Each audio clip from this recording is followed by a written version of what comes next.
आज हम संख्या के बारे में पढ़ने वाले हैं। संख्या को अंग्रेजी में नंबर भी कहते हैं। अब ये सवाल उठता है कि संख्या क्या होता है तथा संख्या कितने प्रकार के होते हैं। सभी संख्याओं के बारे में हम देखने वाले हैं। पहले देखते हैं संख्या क्या है। तो संख्या एक गणितीय वस्तु है ना, जिसका उपयोग गिनने, नापने, तोलने इत्यादि कार्यों में करते हैं। तो संख्या के बारे में बहुत ज्यादा यूज है, संख्या का यूज है ना। तो संख्या एक गणितीय वस्तु होता है। अब ये संख्या को दो भागों में बांटा गया है। पहला को बोलते हैं वास्तविक संख्या और दूसरा को बोलते हैं काल्पनिक संख्या। अब वास्तविक संख्या क्या होता है और काल्पनिक संख्या क्या होता है उसके बारे में देखते हैं।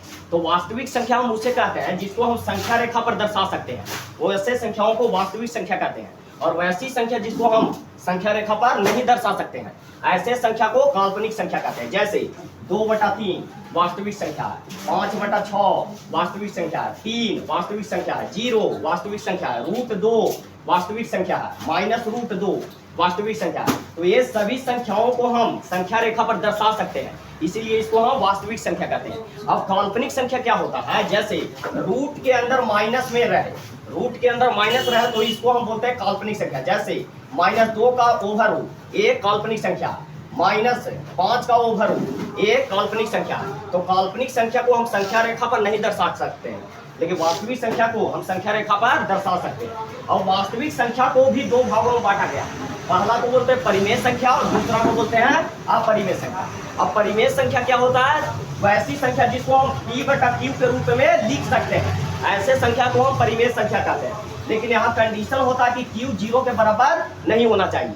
जैसे 2/3 एक परिमेय संख्या है, 5/6 एक परिमेय संख्या है, 2 भी एक परिमेय संख्या है, क्योंकि 2 के नीचे भी एक होता है, इसको भी P/Q के रूप में लिख सकते हैं। -3/5 ये भी परिमेय संख्या है।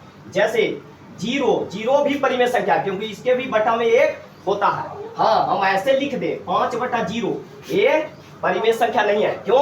क्योंकि 0 किसी भी संख्या के बटा में यदि 0 आ जाए तो उसका मान अपरिभाषित हो जाता है। इसीलिए यहाँ परिमेय संख्या के परिभाषा में Q 0 के बराबर नहीं होना कहता है। ठीक है, तो परिमेय संख्या समझ में अब आते हैं अपरिमेय संख्या में।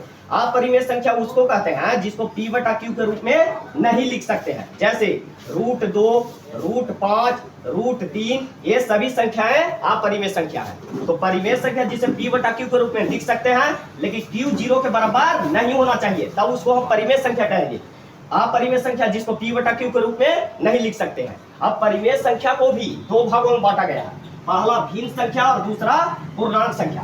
भिन्न संख्या क्या होता है, इसे हम P/Q के रूप में लिख सकते हैं, है ना, उसे क्या बोलते हैं भिन्न संख्या। लेकिन Q ना तो 0 के बराबर होना चाहिए और ना ही 1 के बराबर होना चाहिए, तो उसे बोलेंगे भिन्न संख्या। जैसे 2/5 एक भिन्न संख्या, 3/6 एक भिन्न संख्या, 3 ये परिमेय संख्या है लेकिन भिन्न संख्या नहीं है, क्योंकि बटा में 1 है। और भिन्न संख्या कहता है कि है ना, Q जो है ना तो 0 के बराबर होना चाहिए और ना ही 1 के बराबर होना चाहिए। तो प्रत्येक भिन्न संख्या परिमेय संख्या होता है, लेकिन प्रत्येक परिमेय संख्या भिन्न संख्या नहीं होता है। तो ये है परिमेय और भिन्न संख्या। अब आते हैं पूर्णांक संख्या पर। पूर्णांक संख्या उसको बोलते हैं जो भिन्न संख्या नहीं है, मतलब जो बटा में नहीं है। जैसे 2, 3, -3, 0, 5 ये सभी जो है पूर्णांक संख्या है। अब पूर्णांक संख्या भी 3 प्रकार के होते हैं, ऋणात्मक पूर्णांक, शून्यात्मक पूर्णांक, धनात्मक पूर्णांक। ऋणात्मक पूर्णांक किसको बोलते हैं, ये आप संख्या रेखा देखिए, बीच में है 0 और इधर जाइएगा तो प्लस में इन्फिनिटी मतलब अनंत तक जाएंगे, और इधर माइनस में अनंत तक। तो ये 0 के ए साइड जितने भी संख्याएं आएंगी वो सभी धनात्मक पूर्णांक संख्या होंगी। 0 के इधर जितने भी संख्याएं आएंगी वो सभी ऋणात्मक संख्या होंगी, और बीच में जो 0 है सिर्फ एक ही को है, वो शून्यात्मक संख्या है। तो ये संख्याओं को बांटा गया है। आगे हम और भी संख्याओं के बारे में देखते हैं। अब हम ये सभी संख्याओं के बारे में देखने वाले हैं, जैसे पूर्ण संख्या, प्राकृत संख्या, सम संख्या, विषम संख्या, भाज्य संख्या, भाज्य संख्या और सहभाज्य संख्या। अब एक एक करके देखते हैं ये संख्याओं को किसको बोलते हैं। जैसे पूर्ण संख्या है, तो पूर्ण संख्या उसे बोलते हैं जो 0 से शुरू हो और अनंत तक बढ़ते जाए, ऐसे संख्याओं को हम पूर्ण संख्या कहते हैं। दूसरा है प्राकृत संख्या।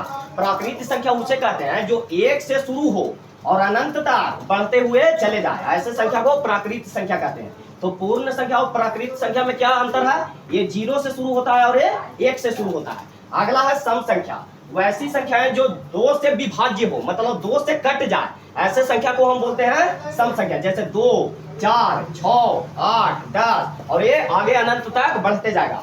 अब आते हैं विषम संख्या पर। विषम संख्या उसे बोलते हैं जो 2 से विभाज्य ना हो, जैसे 1, 3, 5, 7, 9, 11 इस प्रकार से अनंत तक बढ़ते जाएगा। तो सम संख्या जो 2 से विभाज्य हो उसे सम संख्या कहते हैं। विषम संख्या जो 2 से विभाज्य ना हो। अब आते हैं अभाज्य संख्या। अभाज्य संख्या उसे कहते हैं, इसे रूढ़ संख्या भी कहते हैं, जो एक और अपने आप से सिर्फ कटे, एक से और अपने आप से। जैसे 2, एक से इसमें भागा लग जाएगा और 2 से लगेगा, तो एक और अपने आप से कट रहा है, इसलिए अभाज्य संख्या। 3, 1 और 3 से कटेगा। 5, 1 और 5 से विभाज्य होगा। तो ऐसे संख्या जो एक और अपने आप से कटे, ऐसे संख्या को हम अभाज्य संख्या कहते हैं। अब आते हैं भाज्य संख्या। भाज्य संख्या जिसे यौगिक संख्या भी कहते हैं, वैसे संख्या जो एक और अपने आप छोड़ किसी और संख्या से भी कटे। जैसे 4 जो है 1 से भी कटेगा, 2 से भी कटेगा और 4 से भी कटेगा। तो खाली 1 और 4 से यदि ये कटता तो ये हो जाता अभाज्य संख्या, लेकिन ये 2 से भी कट रहा है, इसीलिए क्या है भाज्य संख्या। तो वैसी संख्या जो एक और अपने आप छोड़ किसी और भी संख्या से कटे, ऐसे संख्या को हम कहते हैं भाज्य संख्या। इसे यौगिक संख्या भी कहते हैं। तो अभाज्य संख्या और भाज्य संख्या समझ में आ गया होगा। अब आते हैं सहभाज्य संख्या।